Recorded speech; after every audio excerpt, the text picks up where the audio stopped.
A autoestima está relacionada com o valor que nós nos damos. Mas será que a sociedade tem alguma influência com essa forma de nós nos percebermos? Será que a sociedade coloca para nós um padrão que faz com que a gente tente alcançá-lo de modo que a gente tenha que se afirmar para nós mesmos e para as pessoas? Vamos conversar sobre isso?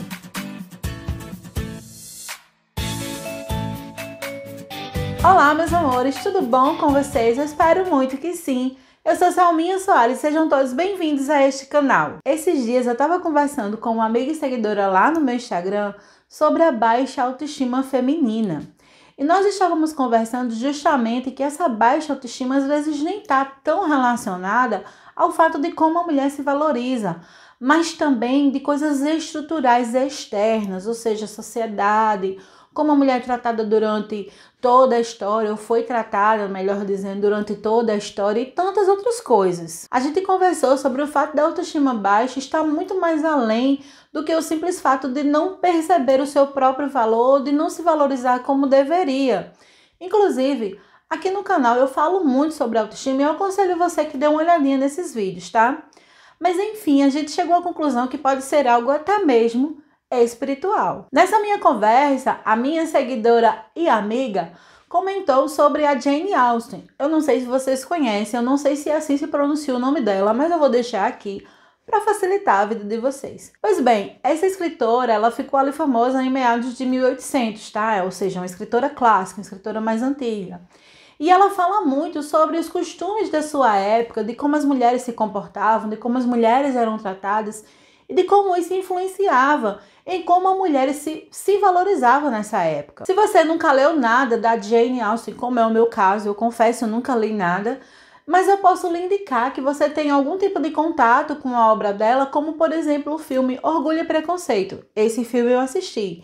Vai te mostrar mais ou menos como era a escrita dessa escritora. Mas apesar de não ter lido nada sobre a Jane, eu quero dizer para vocês uma coisa. Eu fiz meu dever de casa e eu pesquisei bastante sobre a autora. Então eu quero te dizer que esse vídeo vai tratar sim sobre autoestima, mas ele também vai te dar uma aula de cultura. Os pais da Jane tiveram 7 filhos e o seu pai, ele era um tutor. Naquela época, um tutor era tipo um professor, tá, gente? Ele era um tutor de escola dominical. Entenda que essa escola dominical não era necessariamente para ensinar sobre religião, mas sim para ensinar leitura mesmo às pessoas. Quem não tinha tanto dinheiro, quem não era tão abastado para ser ensinado em casa, era enviado para a casa desses tutores para que nessas casas fossem alfabetizados. E era esse o trabalho do pai da Jane. E isso é um fator que mostra porque a Jane e a sua irmã Cassandra eram tão cultas, porque elas tinham em casa acesso a livros, acesso a estudo, acesso à cultura, coisa que o seu pai fazia com as pessoas que eram enviadas para sua casa.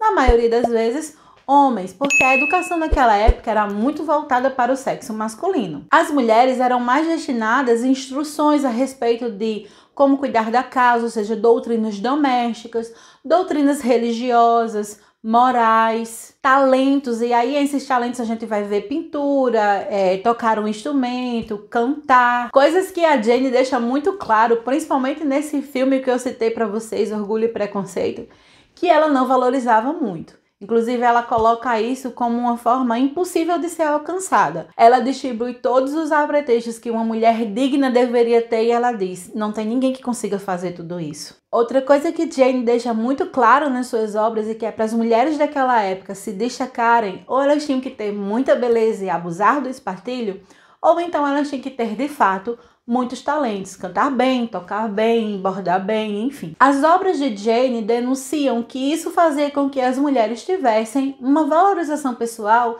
inferior, ou seja, elas eram tratadas apenas por aquilo que ela podia oferecer, não necessariamente por aquilo que elas eram. E isso sim pode afetar de verdade a sua autoestima. Mas uma coisa que eu não sei se você lembra é que lá no início da nossa conversa, eu disse que estava lá falando com a minha amiga e seguidora e apontei que a baixa autoestima feminina também pode estar relacionada a coisas espirituais. Quem aqui já ouviu falar que a culpa do pecado ter entrado no mundo é da mulher? Eu já escutei bastante isso, gente. Que a culpa do pecado ter entrado foi porque a mulher tomou do fruto. A mulher comeu e deu a Adão. Apesar de ter escutado muito sobre isso na minha formação espiritual, até hoje, por exemplo, eu tenho a minha própria opinião em relação a essa situação. Na verdade, eu acredito que o pecado foi consumado quando Adão, com quem Deus tinha uma aliança, provou do fruto.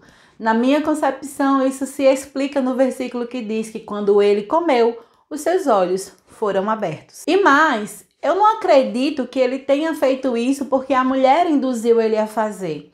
Eu tenho na minha concepção, tá, gente? Que ele só comeu porque ele percebeu que ela não tinha morrido. Lembre-se que quando Deus falou para ele sobre o fruto, ele disse: não coma desse fruto, porque se você comer, certamente você vai morrer. Ele acabou de ver a mulher comendo e ela não morreu, então ele pensou: acho que eu posso comer também e eu não vou morrer. Esta é a minha opinião, tá certo, gente? Mas em detrimento à forma como o Selminha entende como é que o pecado chegou no mundo, tem muita gente que de fato coloca a culpa na mulher. E isso fez com que a mulher fosse subjugada por muito tempo. Algumas pessoas colocam a Bíblia como um livro extremamente machista que não valoriza a mulher. Uma das coisas que algumas amigas que não aceitam muito bem a Bíblia como o livro que ama a mulher fala pra mim é que a maior prova é que quando a mulher está menstruada, Deus coloca a mulher como imunda para que ninguém toque nela, para que ninguém... Gente, na minha opinião, isso é um cuidado tão grande, mas tão grande, que se eu vivesse nessa época, ainda hoje, eu estaria agradecendo a Deus de joelhos. Imagina, eu não sei como é o teu ciclo menstrual, mas o meu é horrível. Sofro dores no corpo, tenho muito fluxo, uma cólica extremamente horrível. Lembra que quando a gente casa, o nosso corpo é do marido? Imagina se no momento desse, marido quer ter os negócios. E a gente casada não pode dizer não. Deus estava cuidando da mulher no momento que ela sofre. Eu ia querer muito que nessa época as mulheres cuidassem de mim, porque apesar de você não ver isso na Bíblia, mas estudos provam que quando as mulheres estavam nos dias da sua menstruação, elas eram separadas e outras mulheres cuidavam delas. Gente, ela não tem que se preocupar de fazer comida, ela não tem que se preocupar de arrumar casa, ela não tem que se preocupar de ser esposa do marido. Ela estava tranquila e calma.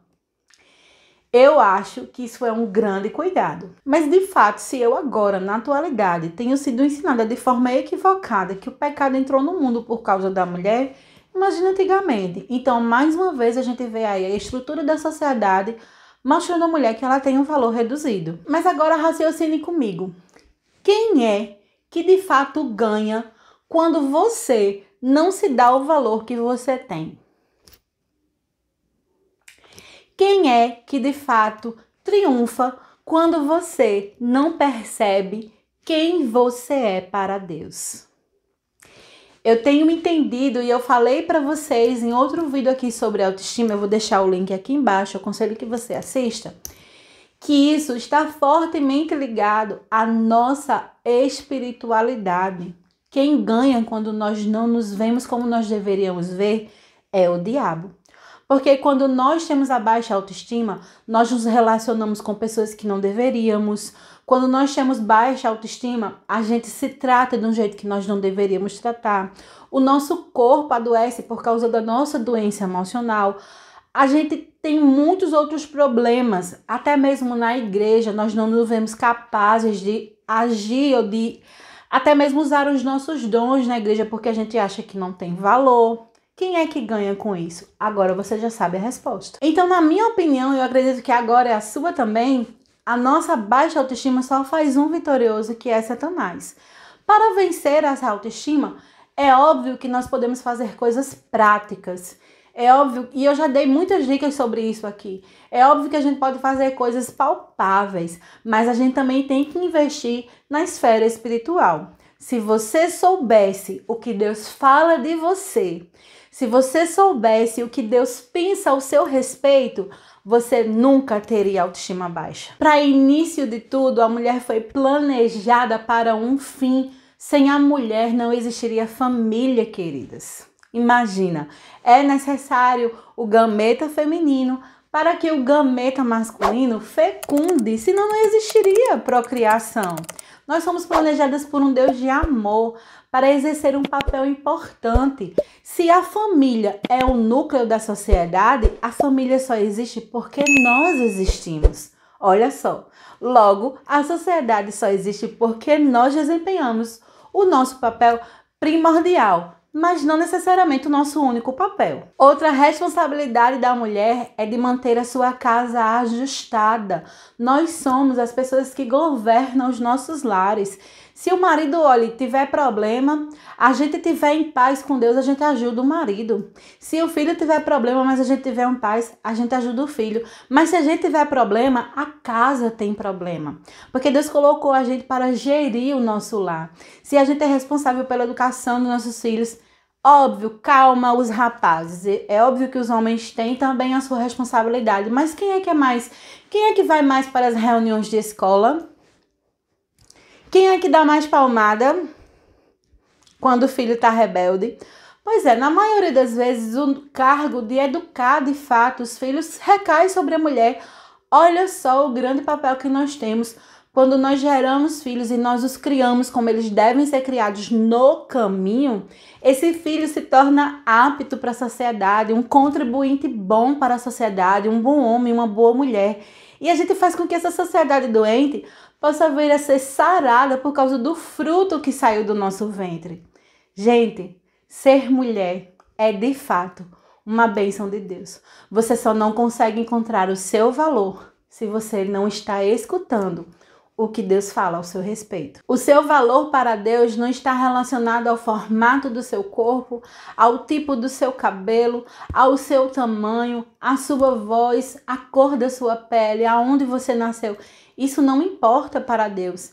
De fato, o que importa para Deus é que você nasceu do plano dele para exercer o seu papel aqui nesta terra, de ser uma mulher virtuosa. Repito, o maior interessado que você tem uma baixa autoestima é o diabo, porque com baixa autoestima você nunca vai conseguir exercer o seu papel nesta terra. Você nunca vai conseguir ver como Deus te vê e assim se amar como você deve se amar. Com certeza, para o diabo fica muito mais fácil afastar você de Deus quando você não escuta dele quem você é, quando você tem uma baixa autoestima. Ele vai colocar no teu coraçãozinho que você não serve para nada, inclusive para ser filha dele. Mas quando você verdadeiramente ama Deus e você conhece Deus e você sabe o que Deus pensa ao seu respeito, você entende a forma maravilhosa que você foi criada e você entende o propósito digno e honroso que você recebeu ao chegar nesta terra. E olha, se é reconhecimento que você precisa para ter uma autoestima elevada, escuta o que Deus tem para você, seja aquela pessoa que Deus designou que você seja, porque a sua própria palavra, ou seja, a palavra de Deus diz que a mulher que teme ao Senhor, essa sim será louvada. E esses dias eu vi um meme aí, eu vi um menininho dizendo no Facebook dele que pelo menos a minha mãe me acha bonito. E para nossa surpresa, a mãe escreveu embaixo no comentário, não acho não. Se você vive nessa régua de que a sociedade, as pessoas que estão na sociedade, até mesmo seus parentes, digam o valor que você tem, você está em apuros, porque ninguém, nem mesmo as pessoas que mais te amam, que podem ser os teus pais, o teu cônjuge, teus filhos, enfim, ninguém nesta terra vai te dar o valor que você realmente tem. Apenas Deus, que enviou o seu filho a este mundo e deu para que você e eu tivéssemos a vida eterna. Ele diz que nós somos a sua imagem, a sua semelhança. Não tem como você ser algo melhor do que a imagem e semelhança de Deus. Mas você pode até pensar, como é que eu posso ser imagem e semelhança de Deus se eu não me vejo dessa forma? Começa a personificar o amor. Deus não é amor? Se você personificar o amor, você vai ser, sim, imagem e semelhança dele. Você pode até perguntar, Selminha, como é que eu posso ser esse amor personificado? No dia que você se levanta e você trata bem a sua família, você dá bom dia para o porteiro, você agradece o motorista. No dia que você estende a mão para aquela pessoa que está necessitada, que você acolhe, que você abraça, que você ajuda. você está exercendo o amor. E se você exerce o amor, você personifica o amor. E se você personifica o amor, você é a imagem e semelhança de Deus. A partir do dia que você entender quem você é para Deus e que você começar a ver em você aquilo que Deus viu quando te projetou, vai ser impossível você não se amar. E aí, o que você achou da nossa conversa? Me diz nos comentários. Não sai desse vídeo sem deixar o like. E se ainda não for inscrita, se inscreve no canal. Ativa o sininho, porque aqui tem muita coisa boa para você. Eu garanto. Que Deus abençoe você. Cheiros. Tchau.